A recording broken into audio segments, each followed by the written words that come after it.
So now we're looking at the types of diets: liquid, soft or light, mechanical soft, bland, elimination, gluten-free, high or low fiber.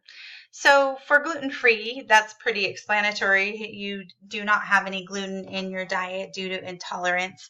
Or high and low fiber, that would be if you're looking at fiber intake and you're trying to raise it, then you're paying attention to the fiber amounts in the foods that you're eating and getting the higher, or if you're lowering it, you would do the same on the lower end.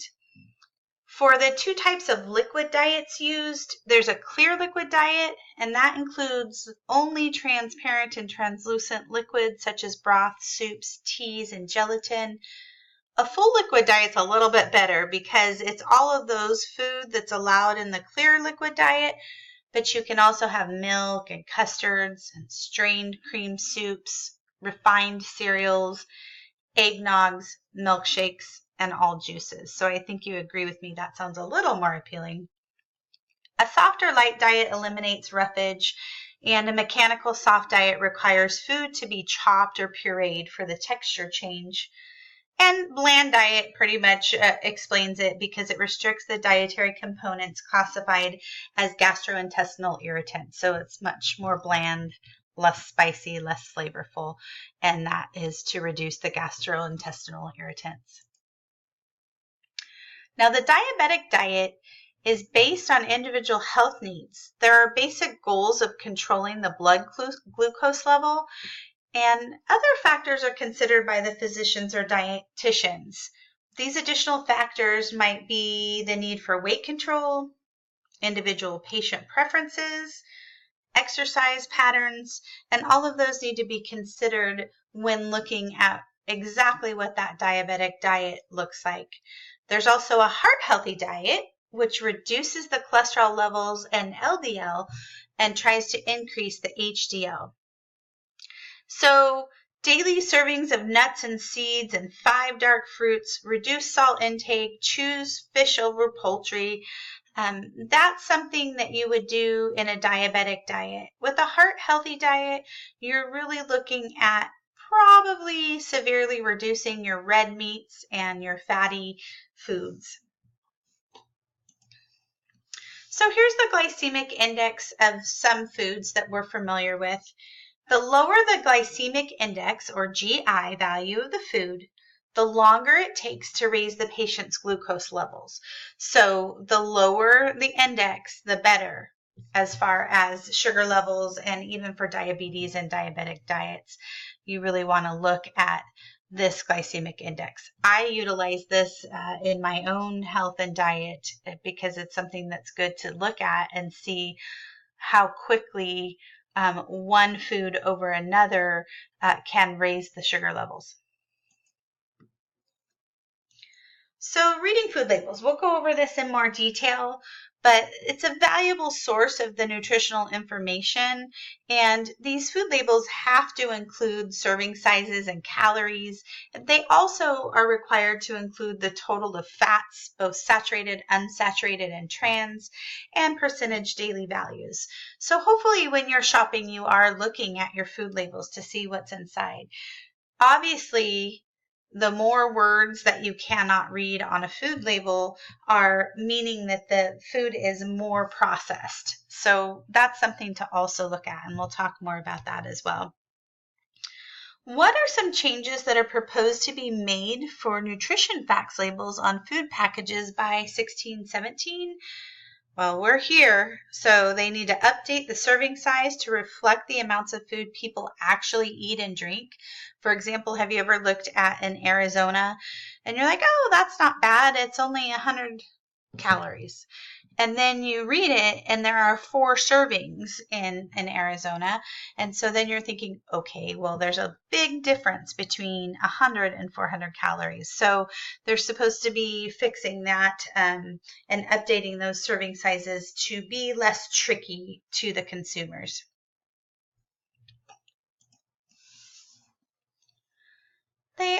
The food labels also include nutrient amounts, weight per serving, percentage daily values, which we talked about already, and ingredients in descending order by weight. So meaning in descending order from what's most in there to what's least in there. Artificial colors have to be named in the ingredients list. They no longer can be stated as color added. So this is another helpful thing when you're reading these labels and you're trying to figure out what's in your food and how processed this food is, you're able to see. And I suggest that you really look for foods that only have words that you know how to pronounce and only have real food in them. So the Organic Food Production Act, it was put into effect that 100% organic labels are limited to strictly organic ingredients. So if something is labeled 100% organic, that means it is purely organic and it is labeled and covered under that Organic Foods Production Act. No exposure to pesticides, chemical fertilizers, or sewage sludge can contaminate foods in this category of organic, 100% organic. Foods containing at least 70% organic ingredients may be labeled made with organic ingredients and may list up to 3 of them on the package. So if it's up to foods containing at least 70%, you're going to see made with organic ingredients. If it's 100%, then the label is going to be able to have strictly organic ingredients. So where are these diseases coming from, these foodborne diseases? They result from eating contaminated food and water. So the symptoms that you will see when you have some kind of foodborne disease, you'll usually see a fever greater than 101.5. You'll see diarrhea lasting 3 or more days, prolonged vomiting, possible blood in stool, and from the diarrhea and vomiting, typically you will also see dehydration in the body. Now, eating disorders is something that is very important to understand, not only for your patients, but also for yourself and your family. This is something that is a hidden disorder. A lot of times people are not honest about it and they really try to hide that they have an eating disorder. So we have anorexia nervosa, which is self-starving, and adolescents are sensitive to failure or criticism, and this is something that they feel that they can control. They can control what they eat and how they look. So we see this in adolescents because of their sensitivity to failure and criticism. We also have bulimia nervosa, and that's cycles of binging and purging. And then also sometimes we see excessive exercise with that because, again, they're looking at their image of themselves and their image isn't a correct image. So they constantly are feeling like they're too heavy and they need to lose the weight. And overweight adolescents who tried and failed to lose weight, a lot of times will then move over to bulimia nervosa if they're going towards an eating disorder, because they feel like, again, they can control it. If I exercise enough, oh, I'm going to eat so people know that I eat, but then I'm going to purge it so I won't keep it down. Individuals with anorexia use avoidance of food as a way of controlling their feelings and fear and becoming grossly overweight if they allow themselves to eat. They are usually extremely malnourished because they are self-starving themselves. And the eating binge is followed by self-induced punishment in the form of vomiting, using laxatives and enemas, excessive exercise, and food abstinence when they're looking at the bulimia nervosa. So again, controlling these behaviors, and they don't know that they're doing it in the sense of their body image is so different than what the real body image is. So have you ever had a friend or a family member who struggled with an eating disorder? If so, you know how difficult it can be, and it's something that we definitely need to address and help and support. Again, not only our patients, but also friends and family. This is very common and unfortunately doesn't always get addressed. Obesity, the assessment is based on the body mass index and the waist to hip ratio. So There is a chance that if you are obese, that you can do a bariatric surgery if you're severely obese. Again, diet changes are something that can be done, but it's something that is overseen by the physician. So it's important to have health promotion. First of all, it's important for us to promote our own health and well-being because we are in the healthcare industry. So some ways of health promotion are exercise. Exercise improves cardiovascular and respiratory endurance, improves your musculoskeletal strength and health. It provides stress management, and it helps you with the fight or flight response when you're getting really stressed. If you can go out for a run and get rid of some of that, it really helps to reduce the impact of stress on your body. We also have preventative services and health screenings. So physical exams, you can usually get an annual exam once a year, and we have health histories completed. There's always a health history completed at the beginning of a new patient visit, as well as many doctors have the health history updated once a year. How do you think that exercise improves the musculoskeletal health? Right. Exercise maintains musculoskeletal health by improving and maintaining your strength, your flexibility, and your bone integrity. So by making sure that you are doing exercise, all those things combine together to strengthen your whole core of your body. If stress is permitted to build without release, multiple health problems can occur, and some of which can lead to chronic disorders. So stress is something that is also very important to promote stress management with your patients and to do patient education on that and give them some ideas and areas that they can work on. So what's your role in all of this?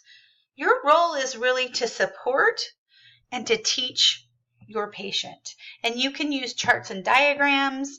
You can have a discussion and find out what your patients like and dislike and help them to figure out how to make that work. You need to also take into account the cultural and the ethnic considerations. A lot of times our diets are based from that and how we eat. So if we are eating culturally and ethnic, there are things that we might not be able to change as far as the types of foods, but maybe then we can look at the amounts that we're eating or what we can combine those foods with. You really need to take an active role in encouraging the patient. And I don't know if you have, but I know I have struggled with my health and well-being. And I can tell you from experience that having support and with my autoimmune disorder, making huge changes in stress reduction and the way that I eat and the types of foods that I have has made a huge difference on my health and well-being. So just remember that you can help your patients find that same success by encouraging them. You can also play a vital role in health promotion by making sure patients are scheduled for annual examinations and that they follow up with the physician's recommendations for dietary changes in exercise and stress management approaches. This is important that they have follow-up because, as you know, when you walk out of the doctor's office, sometimes it's so easy just to be like, oh, okay, man, the doctor told me I should do this, but I'm too tired. I work too much. It's too expensive to make the changes. So we tend to maybe not follow through. So another role that you have as a medical assistant is just to encourage them and with their checkups to just check in on how they're doing. You need to always remember that you are not a provider, you're not a dietitian, and you're taking this information and what the doctor has asked you or basically what I would say prescribed to the patient, and you're supporting them and helping them and teaching them all of those tools. Any questions? Remember, there's the question and answer board on the Canvas site, as well as if there's something you just can't figure out, go ahead and shoot me an email. I can't wait to talk to you more about nutrition in class. I wish we could spend more time on this, and hopefully in the second semester in some of our other classes we can readdress this. We will be again, we will be talking about it throughout the year because it is one of those themes that really has to do with